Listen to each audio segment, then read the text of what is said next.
अकलूजमध्ये व्यापारी आणि डॉक्टरांना होणारा त्रास आता संपणार आहे। भयमुक्त अकलूज करण्याची भाजपाची भूमिका आहे। ग्रामविकास मंत्री जयकुमार गोरे यांनी मोहिते पाटलांना डिवचले।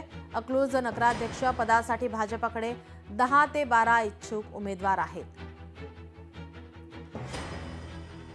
अकलूज शहराला विकासाभिमुख नेतृत्व देणं, अकलूज शहरामध्ये जे वातावरण आहे भयमुक्त वातावरण निर्माण करणं, अकलूज शहर हे वेगाने डेव्हलप होत असताना इथल्या व्यापाऱ्यांना जो त्रास होतोय, इथल्या डॉक्टरांना जो त्रास होतोय, इथल्या सर्वसामान्य लोकांना जो त्रास होतोय तो त्रास संपला पाहिजे आणि त्यांना आपला व्यवसाय मनसोक्त करता आला पाहिजे, भयमुक्त वातावरणात करता आला पाहिजे। अशा पद्धतीची भूमिका या ठिकाणी आम्ही भारतीय जनता पक्ष म्हणून घेतोय आणि आम्ही एवढंच मी अकलूजकरांना सांगेन की इथून पुढे कुठल्याही परिस्थितीत कुठल्याही व्यापाऱ्याला, कुठल्याही डॉक्टरला किंवा कुठल्याही या शहरातल्या नागरिकाला कुठल्याही प्रकारचा थ्रेट किंवा कुठल्याही प्रकारची दहशत निर्माण करू दिली जाणार नाही।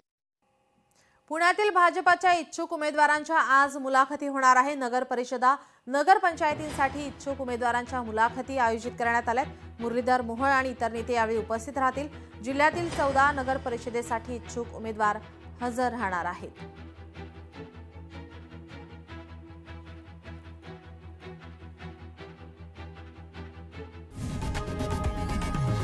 लोकशाही मराठी ऐका, पहा, जागरूक रहा।